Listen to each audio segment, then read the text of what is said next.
지금 이렇게 퍼포먼스가 안 좋은 때 매수하는 거는 좀 저가 매수가 될 수 있지 않나. 지나고 보면 그때 살 걸 하는 생각이 들 수 있는 그런 타이밍이지 않나. 지난 장에서도 마찬가지였어요. 코로나가 있은 이후로 이때 비트코인 횡보했잖아요. 금이나 주식은 너무너무 좋았거든요, 이때. 하지만 걔네들 다 오르고 나서 니네 다 했니? 이제 내 차례야? 하고 오른 거 한번 보세요. 장난 아니지 않습니까?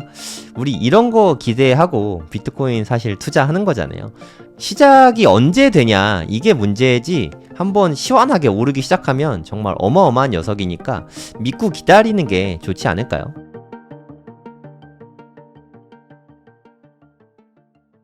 네, 요즘에 여러분 환율 보셨어요? 환율? 저 보고 깜짝 놀랐거든요. 환율이 언제 이렇게 많이 빠졌죠? 네, 1350원대까지는 본 것 같은데 제가 휴가 다녀온 사이에 상당히 미국 달러화가 많이 떨어졌더라고요. 지금 8월 초만 해도 1376원 막 이랬잖아요. 8월 5일.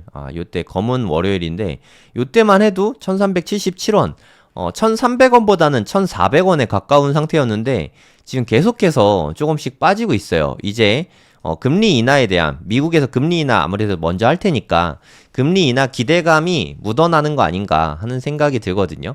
지금 현재 시각 기준으로는 한 1333원까지 환율이 떨어졌습니다. 네, 환율이 떨어지면 테더 가격도 같이 떨어지겠죠. 그리고 오늘 좀 비트코인이 조금 오르면서 김치 프리미엄도 떨어졌어요.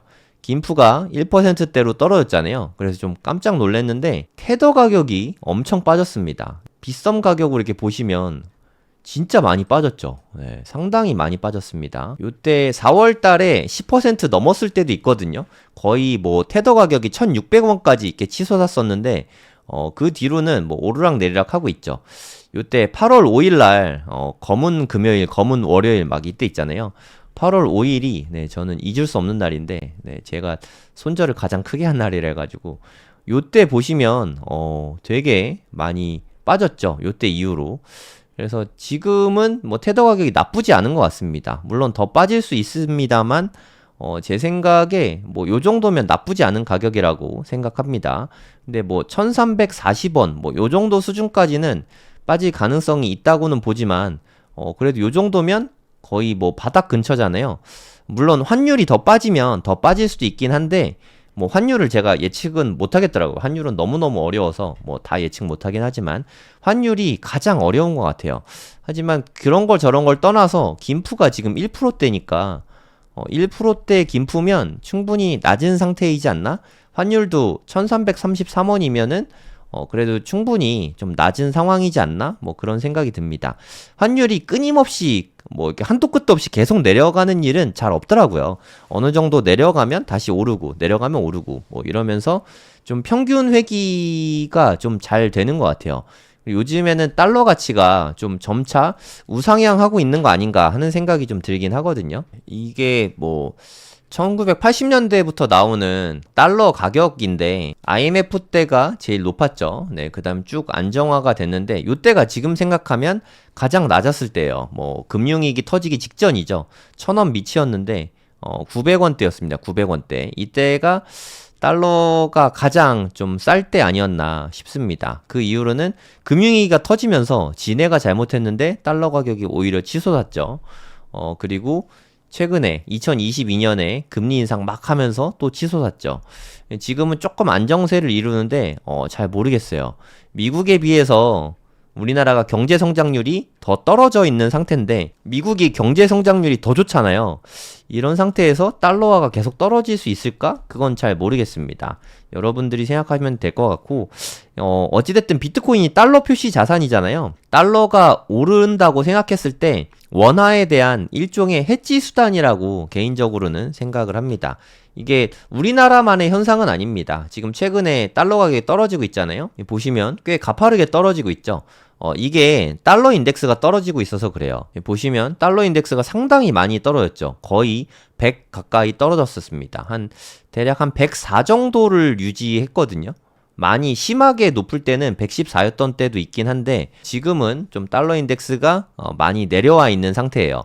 달러 인덱스가 내려가는 거는 비트코인에 당연히 좋습니다. 달러 가치가 빠지면 비트코인이 보통은 달러 가격 기준으로 표시가 되잖아요. 달러 가치가 하락하면 비트코인 가격은 올라갈 수밖에 없습니다. 금 가격이 그래서 사상 최고치를 요즘 넘고 있죠. 2019년에만 해도 1100달러대 정도 됐는데 온스당 가격이에요. 지금은 2500달러를 넘어섰습니다. 이게 제 생각에는 좀 한동안은 계속 될 것 같아요. 경기 침체가 나면은 뭐 일시적으로 잠깐 빠질 수는 있겠지만 달러는 좀 상승할 거라고 생각을 합니다. 왜냐하면 금리 인하를 하고 돈을 계속 찍어낸다고 하잖아요. 이게 뭐 금의 가치가 올라가는 게 아닙니다. 금 가치가 올라가는 게 아니라 달러 가치가 하락하는 거예요. 금리 인하하고 돈을 직전이잖아요. 돈을 풀기 직전이잖아요. 그런 타이밍이기 때문에 금 가격이 오르는 거지, 뭐 금의 수요가 갑자기 늘어났다, 그런 게 전혀 아닙니다. 그런 의미에서 보면 지금 비트코인도 사실 이렇게 가야 되는 거거든요, 사실은. 하지만 비트코인은 그렇게 안 가고 있죠. 네, 그렇게 안 가고 있는 요인들이 사실 뭐 몇 가지가 있죠. 일단 마운트 곡스에서 물량이 꽤 됐잖아요. 이게 한 14만 개 정도 됐는데 이제 좀 이따 보여드리겠지만 거의 다 상환이 됐습니다. 최근에도 어저께도 한 13,000개인가 상환이 됐거든요. 이제 한 10,000개 정도 상환돼도 시장에서는 꿈쩍도 안 하는 것 같아요. 옛날에는 공포심 때문에 이렇게 막 떨어졌었잖아요. 이제는 빠지지도 않습니다. 이거 상환돼봤자 채권자들이 이렇게 다 팔지 않더라, 뭐 이런 거를 다 학습이 된 거죠. 그리고 뭐 독일 정부에서 엄청 팔았죠. 이거는 실제 매도가 다 나왔습니다. 한 48,000개 정도 다 나왔는데 뭐 소화가 다 됐어요. 그리고 제네시스 트레이딩 물량이 이것도 적지 않았거든요. 거의 한 5만 개 정도 됐던 것 같은데 이것도 이제 거의 상환이 다 끝난 것 같아요. 제네시스 물량이 이것도 역시 채권자들, 마운트곡스랑 비슷하게 생각하면 되거든요. 채권자들에게 넘어갔는데 이 물량도 매도세로 다 나오지는 않은 것 같습니다. 그런 거 저런 게 합쳐가지고 이때 큰 하락을 만들어냈죠. 이때는 경기 침체 이슈하고 맞물려가지고 이런 하락들을 만들어냈는데, 골드 오른 거 보면 사실 비트코인이 골드보다 더 퍼포먼스가 좋잖아요, 보통의 경우에는. 근데 금보다 지금 퍼포먼스가 떨어지고 있거든요. 잘 모르겠어요. 여러분들이 판단하셔야 되는데 저는 당연히 금보다 퍼포먼스가 좋아야 된다고 생각하거든요. 그런 의미에서 지금 이렇게 퍼포먼스가 안 좋은 때 매수하는 거는 좀 저가 매수가 될 수 있지 않나. 지나고 보면 그때 살 걸 하는 생각이 들 수 있는 그런 타이밍이지 않나? 그런 생각이 들어요. 그리고 솔직히 말해서 미국의 달러 기준 가격은 그렇게 나쁘지 않잖아요. 하지만 업비트 가격은 별로 안 좋습니다. 보시면 더 아래쪽에 있죠.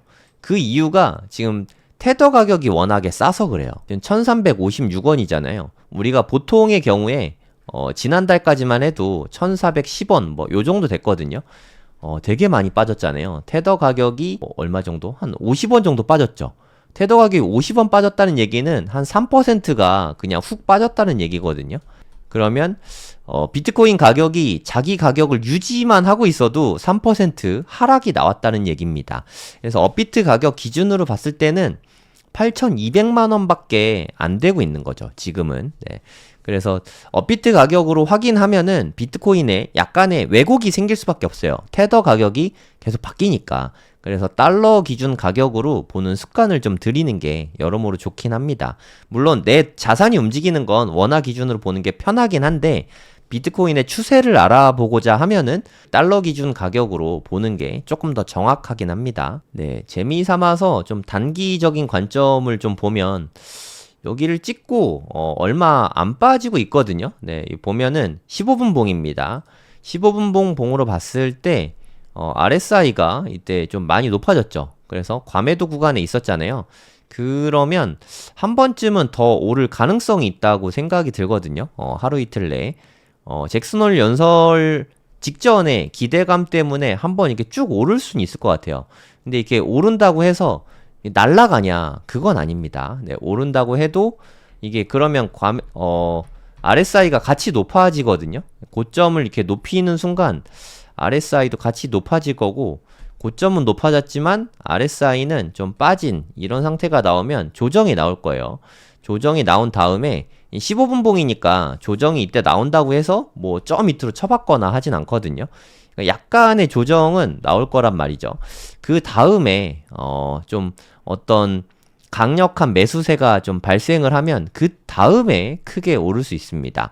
여기까지가 제가 생각하기에 다음 주 월요일까지의 시나리오일 것 같아요. 미국 시각 기준으로 월요일 아침까지, 그러면 우리나라 기준으로는 다음 주 월요일 밤까지, 네, 요런 식으로 움직일 것 같다고 시나리오를 세웠는데, 어떻게 이대로 되겠습니까? 제가 이거를 다 맞추면 뭐 점쟁이죠. 뭐 저는 그런 능력은 없고, 그냥 그렇게 되지 않을까 하는 뭐 RSI와 차트를 보고 그냥 추정을 한번 해본 겁니다. 이건 그냥 시나리오니까 참고만 하시고요. 이 시나리오대로 투자한다고 돈을 벌 순 없습니다. 네, 돈을 버는 건 대응의 영역이에요. 예측의 영역이 아니라. 그래도 상방으로 갈 가능성이 한 51% 정도는 있다고 생각합니다. 64,000달러 좀 제발 좀 빨리 넘었으면 좋겠는데, 그래도 넘기 시작하면 좀 충분히 가능성이 있다고 생각하거든요. 트럼프가 피격된 게 벌써 꽤 됐어요. 이때가 트럼프 피격됐을 그때 당시인데 벌써 꽤 됐네요. 네. 요쯤이었으니까 7월 13일 한 달이 넘었죠. 네. 트럼프 피격 사건 나고 한 달이 훨씬 넘었는데 요 금액을 좀 넘어섰으면 좋겠거든요. 한 7만 달러 찍자마자 빠졌잖아요. 이제 되게 멀어 보이죠. 지금 6만 달러 좀 넘었는데 7만이 왜 이렇게 멀어 보이는지 모르겠네요. 7만 달러 위로 네, 빨리 좀 올라갔으면 좋겠네요. 아무튼 뭐 1차 숙제는 일단은 네, 64,000입니다. 64,000 위에서 안착할 수 있냐, 네, 이 부분이 핵심이라고 그렇게 보시면 되겠습니다. 요즘에 이더리움은 네, 좀 여러모로 많이 안 좋습니다. 지금 바닥에서 더 가깝죠. 네. 3월 달에 4,100달러 근처까지 찍었었는데 지금은 좀 바닥 근처에서 거기다 횡보하고 있어요. 이더리움 ETF가 오히려 좀 악재가 된 듯한 그런 모습입니다. 그러면 다 빠지는데 뭐 이더리움 빠지는 게 너무 당연한 거 아니냐라고 생각하실 수 있는데 아닙니다. 비트코인에 비해서 훨씬 상태가 안 좋습니다. 비트코인은 그래도 좀 이렇게 반등도 많이 하고 하잖아요. 하지만 이더리움은 지금 바닥에 되게 가까워서 비트코인 대비한 이더리움 가격이거든요. 계속해서 최고치를 좀 갱신하고 있어요. 지금 요 정도는 2021년 이후로 처음이거든요. 이게 몇 년 된 거죠? 지난 사이클 불장 이후로 처음이에요. 한 3년 만인데요. 이게 좀 심각하지 않습니까? 이더리움은 네, 지금 아주 좀 힘든 상태입니다. 차트도 좀 너무 안 좋아요. 물론 저가 매수를 생각하면 지금이 좋은 때일 수도 있긴 하지만 지금 현재 들어가실 계획이라면 개인적으로는 네, 이더리움보다는 비트코인 쪽으로 네, 투자를 하시는 게 여러모로 좋다고 생각합니다. 알트코인은 이 타이밍에는 좀 너무 애매한 것 같아요. 알트코인에 투자하고 싶다면 아주 비중을 작게 해서 한 20% 미만으로 작은 비중만 탑 10 이내에 있는 알트코인만 투자하시기 바랍니다. 비트코인 위주로 투자하기에 가장 적합한 시기이기도 해요. 지금 비트코인 도미넌스를 보시면 계속해서 상승을 하고 있죠.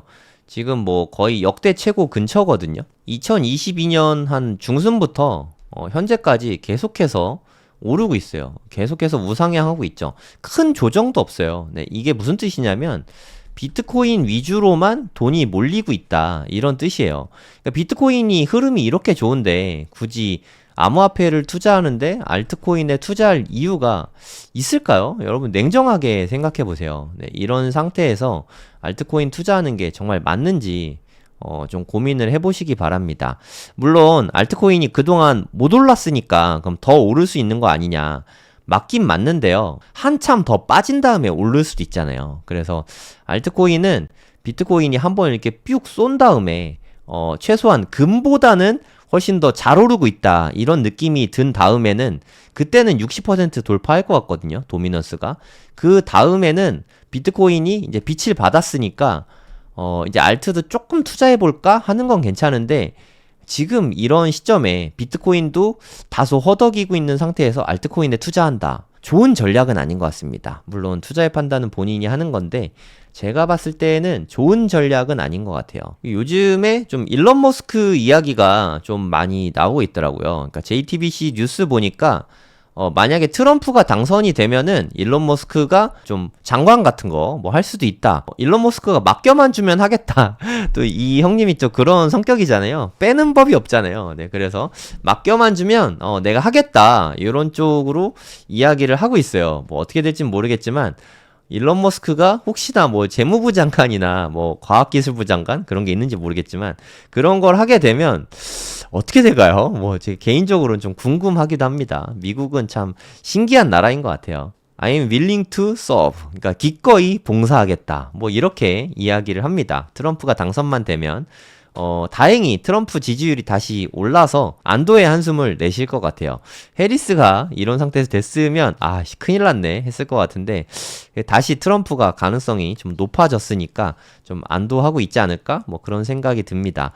본인의 사업이 트럼프 당선에 좀 많이 베팅을 한 상태라고 생각이 됩니다. 근데 솔직히 말해서 트럼프는 전기차 별로 안 좋아하거든요. 네, 자기 사업하고 좀 앙숙인 그런 정치인인데 잘 모르겠어요. 미국은 참 재밌는 나라인 것 같습니다. 네, 이제 선거전이 이제 진짜 얼마 안 남았지 않습니까? 이제 한 2달 정도밖에 안 남았는데 해리스랑 이 월드 팀, 그리고 트럼프랑 JD 벤스 팀 어떻게 될까요? 네, 여러분은 누가 될 것 같으세요? 전 진짜 모르겠어요. 이거는 51대 49도 아니고 진짜 저는 딱 50대 50이라서 하나도 모르겠어요. 누가 될지 가늠이 안 되거든요. 그래서 안전빵으로 좀 해리스가 암호화폐 친화 정책을 이런 때에 좀 내줬으면 하는 뭐 바람이 있는데 좀 내줬으면 좋겠습니다. 너무 침묵하고 계세요. 여러분 과연 누가 될까요? 뭐 제가 미국 대선에 원래 보통 관심이 없는데 이번에는 뭐 그 어느 때보다 좀 흥미진진하게 지켜보고 있습니다. 네, 이게 블랙록, 피델리티, 뱅가드 뭐 이런 데랑 비견될 만큼 되게 거대 자산 운용사거든요. 프랭클린 템플턴 여기에 CEO입니다. 여기에 CEO인 제니 존스 이분이 말씀을 하셨어요. 뭐 제가 한 이야기가 아니라 전통적인 금융기관에서는 비트코인 규모를 과소평가하고 있다. 이렇게 말하고 있다고 합니다. 그러니까 실제로는 암호화폐 쪽에 거래량도 엄청 많고 사람들도 관심이 되게 많고 돈도 많이 몰리고 거래량도 쏟아지고 있는데 전통적인 암호화폐 기관에서는 비트코인을 너무나 과소평가를 하고 있다는 거죠. 그러니까 지금은 과소평가하는 구간이라고 하는 거거든요. 제가 이야기한 게 아니라 전통적인 자산운용사에서 거기에 CEO가 이렇게 말을 하고 있는 거예요. 지금은 너무 비트코인을 과소평가하고 있다. 이렇게 과소평가하고 있을 때 들어가야 되지 않겠습니까? 이제 적정평가 혹은 과대평가 보통 개미 투자자들은 이렇게 과대평가할 때 이때 많이 들어가죠. 너무 안타까운 이야기인데 이렇게 과소평가할 때 너무 비중 높지 않게 포트폴리오의 5% 정도 비트코인 투자하는 거는 저는 아주 좋은 전략이라고 생각해요. 물론 하락할 수도 있지만 실보다는 득이 많은 손익비가 좋은 시점이라고 생각을 합니다. 근데 언제쯤 과대평가가 될 것 같냐? 한 내년 여름쯤에는 거품이 끼지 않을까. 근데 거품이라는 게 무서운 게 어디가 정점인지 알 수가 없습니다. 여름에도 거품이고 가을에도 거품이고 뭐 겨울에도 거품이고 뭐 이럴 수도 있습니다. 탈출 계획은 내년에 상황 보면서 세우면 될 것 같고 일단 지금 현재는 아직은 분위기가 좋은 것 같아요. 다들 과소평가하고 있고 심지어 금보다 퍼포먼스가 떨어지잖아요. 이거는 비트코인에게 있어서 좀 치욕적인 일인데 이게 반감기 근처에만 있을 수 있는 일이라고 봅니다, 저는. 네, 지난 장에서도 마찬가지였어요. 코로나가 있은 이후로 이때 비트코인 횡보했잖아요. 금이나 주식은 너무너무 좋았거든요, 이때. 하지만 걔네들 다 오르고 나서 니네 다 했니? 하고 이제 내 차례야? 하고 오른 거 한번 보세요. 장난 아니지 않습니까? 우리 이런 거 기대하고 비트코인 사실 투자하는 거잖아요. 시작이 언제 되냐 이게 문제지 한번 시원하게 오르기 시작하면 정말 어마어마한 녀석이니까 믿고 기다리는 게 좋지 않을까요? 네, 지금은 저는 그런 시기라고 생각합니다. 네, 이게 사실 제가 제일 애타게 기다리는 건데 해리스가 좀 암호화폐 산업 쪽에 좀 친화적인 정책을 내줬으면 제가 가장 기다리는 게 이 뉴스거든요. 이분이 계속 침묵하고 있어요. 네, 암호화폐 쪽에 좀 좋은 호의적인 발언을 한마디만 좀 해주고 정책을 좀 만들어줬으면 좋겠습니다. 해리스 캠프 쪽에는 해리스가 친암호화폐 쪽 정책을 낼 수 있도록 도와주는 분들이 계속해서 민주당 내에도 늘어나고 있긴 하거든요. 정책 담당 수석 고문이래요, 이분이. 네, 브라이언 넬슨이란 분인데, 이분도 암호화폐 커뮤니티 참여를 위해서 노력하고 있도록 정책을 지지할 거다, 이렇게 답변은 했습니다. 하지만 정작 해리스는 아무 이야기 안 한 거니까 수석 고문이 암만 자기가 하겠다고 해도 대통령의 의지가 있어야 되는 거잖아요. 해리스가 좀 암호화폐 쪽에 좀 진지한 고찰을 좀 해봤으면 생각이 듭니다. 지금은 언급 자체를 피하고 있어요. 하지만 트럼프 형이 지금 이기고 있으니까 이제 좀 후달리게 되면은 그런 쪽에 발언을 하고 적극적으로 정책을 만들지 않을까 하는 생각이 듭니다. 네, 그러니까 비트코인이 상태가 좋다, 네, 분위기 좋다, 이런 뉴스는 정말 너무너무 많아요. 비트와이즈, 여긴 좀 운영 규모가 크진 않습니다. 아까 프랭클린 템플턴 뭐 이런 데랑은 비교가 좀 많이 되긴 하지만, 아무튼 비트코인 현물 ETF의 기간 보유량이 21%다. 아직은 개인 투자자 중심이다, 이렇게 이야기하고 있긴 하지만 이거는 역사상 가장 빠른 채택이라고 합니다. 기관 투자자가 이렇게 빠른 채택을 이룬 역사가 없대요. 지금 기관 투자자의 한 60%가 비트코인 관련 ETF를 보유하고 있거든요. 물론 아직 수량은 미미하긴 하지만 그래도 0에서 1로는 갔다는 거잖아요. 일단 시작은 했다는 거잖아요. 이거를 QQQ보다 더 많이 들어왔다고 합니다. 나스닥의 QQQ의 이전 기록을 경신한 거다. 그러니까 사상 최대래요. 이 무시할 게 아닌 거죠. 네. 물론 아직은 그 규모가 미미하긴 하지만 이게 미미할 때 들어와야 되는 거 아니겠습니까? 그러니까 아무도, 기관 투자자 아무도 투자 안 할 때, 뭐 예를 들어서 2016년 막 이럴 때 솔직히 좀 무섭죠. 물론 이럴 때 투자해야 돈을 찐으로 많이 버는 거긴 하지만 그건 좀 무섭잖아요. 하지만 지금 같은 때 막 유입이 들어오려고 준비하고 테스트하고 이럴 때 시간 대비해서 이제 뭐 한 1년만 기다리면 좀 우리가 생각할 수 없는 가격으로 오를 수 있는 이런 기로에 서 있잖아요. 이런 타이밍에는 좀 투자해볼 만한 그런 시점이지 않을까요? 네, 아주 좋은 때라고 저는 생각하고 있습니다. 네, 이건 어제 저녁 뉴스인데 지금 마운트곡스는 계속 상환하고 있어요. 13,264개. 뭐 여러 거래소 통해서 이걸 다 뿜빠이 해준 것 같습니다. 이제는 좀 얼마 안 남은 것 같아요. 마운트곡스 물량도 제 생각에 뭐 한 반도 안 남았습니다. 이제 거의 다 상환이 좀 많이 돼 있어요. 그럼에도 불구하고 가격을 잘 버티고 있다는 거, 그 이야기는 마운트곡스는 더 이상, 물론 심리가 중요한 거잖아요. 더 이상은 심리적으로 공포를 조성하지는 않을 것 같습니다. 이제 사람들이 무서워하지 않게 된 걸로 저는 생각하고 있어요. 마운트곡스가 오늘 공식 성명을 통해서 상환을 했다라고 이야기했습니다. 그러니까 계속해서 상환을 잘 하고 있습니다. 네, 거의 우리가 알게 모르게 가격이 힘이 좀 없다, 이런 느낌이 들었잖아요. 계속해서 악재들이 해소되어 가고 있는 과정이에요. 네, 이번 주에 잭슨홀 미팅에서 파월 연설이 있는데 이게 어떻게 될까요? 네, 여러분도 관심 갖고 좀 지켜봐야 될 것 같아요. 주식이나 코인이나 뭐 이렇게 이런 쪽에 투자하고 계신 분들은 이번 주가 되게 중요한 기점이라고 생각을 합니다. 새벽에 하게 될 텐데 저는 실시간으로 볼지 안 볼지 잘 모르겠어요. 네, 새벽에 하더라고요. 새벽에지만 볼 수도 있을 것 같습니다. 혹시나 보게 되면 제가 짧게 코멘트를 하거나 방송 짧게 할 수도 있죠. 새벽에 같이 한번 보시면 좋을 것 같습니다. 네, 그러니까 제네시스 물량이 이게 파산한 곳인데 마운트곡스 비슷하게 생각하시면 된다 그랬잖아요. 매도 물량이 꽤 크죠. 46,000개. 그래서 이 영향도 사실 되게 컸어요. 우리가 49K를 받지 않습니까? 이게 제네시스 물량이 하필 또 그럴 때 떨어져서 좀 하락이 더 깊었거든요.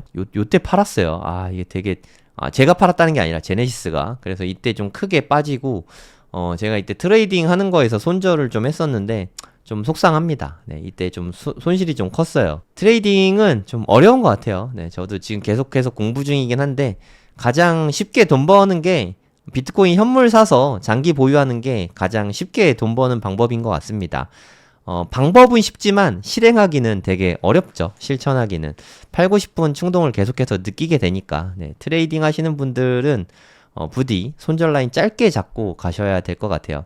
제가 이때 손절하면서 좀 깨달음을 많이 얻었습니다. 반성도 많이 하고, 네, 여러분들도 트레이딩은 안 하는 게 더 좋은 것 같고요. 하더라도 좀 리스크 관리 잘 하면서 하시면 좋을 것 같아요. 네, 마지막으로 전해드린 소식입니다. 이게 전 세계에서 가장 많이 비트코인을 들고 있는 곳이 어딘가 이런 거를 나타낸 거거든요. 되게 재밌습니다. 1위가 사토시 나카모토.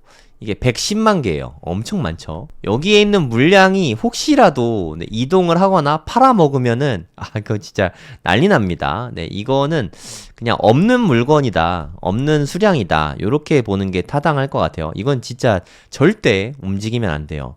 두 번째가 이건 제가 몰랐거든요. 바이낸스 거래소에 있는 게 무려 55만 개라고 합니다. 엄청 많죠. 그러니까 전 세계 중앙화 거래소에 있는 비트코인을 다 합치면은 한 270만 개 정도 되거든요. 이 중에 5분의 1이 바이낸스에 있는 거죠. 진짜 바이낸스 대단하죠. 바이낸스는 진짜 엄청난 거래소인 것 같아요. 두 번째가 바이낸스고, 그리고 우리 레리핑크 형님이 있는 블랙락에서 갖고 있는 비트코인이 34만 7천 개입니다. 엄청나죠? 네, 대단한 것 같아요. 그리고 4위가 계속해서 줄어들고 있습니다. 줄어들고 있는 추세이긴 하지만 아직도 많아요. 네, 그레이스케일에서 들고 있는 게 한 26만 3천 개이죠. 제 생각에 올해와 내년까지 하면 마이크로 스트래티지가 그레이스케일을 추월하지 않을까, 그런 생각이 들어요. 그레이스케일은 점점 빠지고 마이크로 스트래티지는 계속해서 채권 발행해서 매수하고 있거든요. 그래서 요거는 넘어서지 않을까, 개인적으로는 그렇게 생각합니다. 비트파이넥스라는 거래소가 22만 1000개. 여기는 사실 제가 전혀 몰랐던 것이거든요. 비트파이넥스가 이렇게 많은 비트코인을 갖고 있는지 몰랐습니다. 근데 아마 제가 알기로 비트파이넥스는 개인들이 많이 이용하는 거래소는 아닌 걸로 알고 있거든요. 큰 손들 위주의 거래소로 제가 알고 있는데 정확하진 않습니다만, 네, 규모가 생각보다 되게 크네요. 그리고 7위가 미국 정부, 21만 3천 개. 우리 트럼프 형님이 이거 팔지 말고 전략적 비축 자산으로 가져가자 이런 얘기를 했는데, 미국 정부는 이걸 계속 코인베이스 쪽 커스터디를 맡기고 있죠. 근데 이게 움직일 때마다 투자자들이 불안해서 비트코인 가격은 계속 빠지고 있어요. 옮길 거면 지금 다 옮기지 꼭 찔끔찔끔 만 개씩 이렇게 옮기거든요. 아무튼 이거는 좀 안 팔았으면 좋겠습니다. 그리고 중국 정부도 미국이 안 팔면 아마도 안 팔 것 같아요. 네, 19만 개나 갖고 있습니다. 얘네들은 범죄에 이용된 그런 비트코인을 지네들이 뺏은 거예요. 네, 지네들이 돈 주고 산 거 한 개도 없습니다.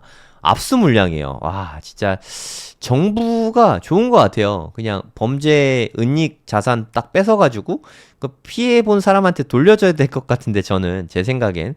근데 그렇게 뺏은 물량들이 실크로드 같은 마약 거래 사이트 이런 데서 수수료로 챙긴 거거든요. 그래서 또 투자자들에게 돌려주기도 애매하잖아요. 그래서 정부가 압수하는 거예요. 되게 좋은 비즈니스 모델인 것 같아요. 네, 국가를 운영하는 게 참 좋은 것 같습니다. 그래서 미국하고 중국이 21만 개, 19만 개 이래서 엄청난 양을 보유하고 있습니다. 9번째가 블랙록하고 격차가 조금 나죠. 한 반 정도 되는 것 같아요. 피델리티가 17만 6천 개, 엄청 많은 거죠. 얘네들이 무지막지하게 많은 거지 17만 개가 결코 작은 게 아닙니다. 그 무시무시한 마운트곡스가 14만 2천 개였어요. 네, 엄청난 양이죠. 블랙원, 로빈후드, 블랙원 제가 잘 모르고, 로빈후드도 13만 9천 개. 제가 들어보니까 미국의 개인들은 코인베이스보다는 로빈후드를 더 많이 이용한다고 하더라고요. 코인베이스에 달러를 입금해서 우리는 업비트에 원화 입금하기 너무 쉽잖아요. 코인베이스는 그렇게 쉽게 되지가 않나 보더라고요. 근데 로빈후드는 그냥 주식거래 사이트니까 미국은 우리나라보다 주식거래 훨씬 많이 하잖아요. 그래서 좀 간편해서 로빈후드 통해서 ETF 말고요. 요게 거래소도 겸하거든요. 그러니까 예를 들어서 얘네가 키움증권 플러스 업비트 약간 요런 느낌이에요. 좀 사기 캐릭터죠. 네, 약간 요런 느낌의 거래소다. 그래서 로빈후드를 미국 분들은 많이 이용한다고 합니다. 그래 대략 한 14만 개 정도? 거의 마운트곡스 수준의 물량이 있죠. 이런 거래소들 물량을 다 합치면 한 270만 개 정도 된다고 보시면 됩니다. 이렇게 보면 비트코인 고래들이 갖고 있는 물량이 뭐 어마어마하게 많죠. 물론 개인들이 갖고 있는 것도 좀 많긴 한데 앞으로 가면 갈수록 개인이 가질 수 있는 물량이 점차 줄어들 거예요. 네, 얘네들의 물량은 얘를 빼고는 계속해서 늘어나겠죠. 네, 그럼 개인이 가질 수 있는 게 한계가 있습니다. 비트코인이 끼케야 2100만 개밖에 안 되는데 얘네들이 이렇게 많이 갖고 있으면 전 세계 인구 85억 명인데 얘네들이 와 이거 정말 매우 극소량이라고 할 수 있죠. 네, 여러분들도 0.1개라도 좀 보유를 하시면 좋을 것 같습니다. 지금은 0.1개 사기 그렇게 어렵지 않잖아요. 한 820만 원 정도만 있으면 되니까. 네, 저도 아들이 2명 있는데 네, 조만간 한번 증여를 한번 해보려고요. 지갑 만들어서 증여해보고 그 노하우를 한번 네, 전해드려 보도록 하겠습니다. 예, 너무 복잡하면 알려드리기 좀 어려울 것 같고 좀 쉬우면 단순화해서 좀 알려드리도록 하겠습니다. 네, 오늘 제가 준비한 영상은 여기까지고요. 도움이 되셨다면 구독, 좋아요 부탁드리겠습니다. 감사합니다.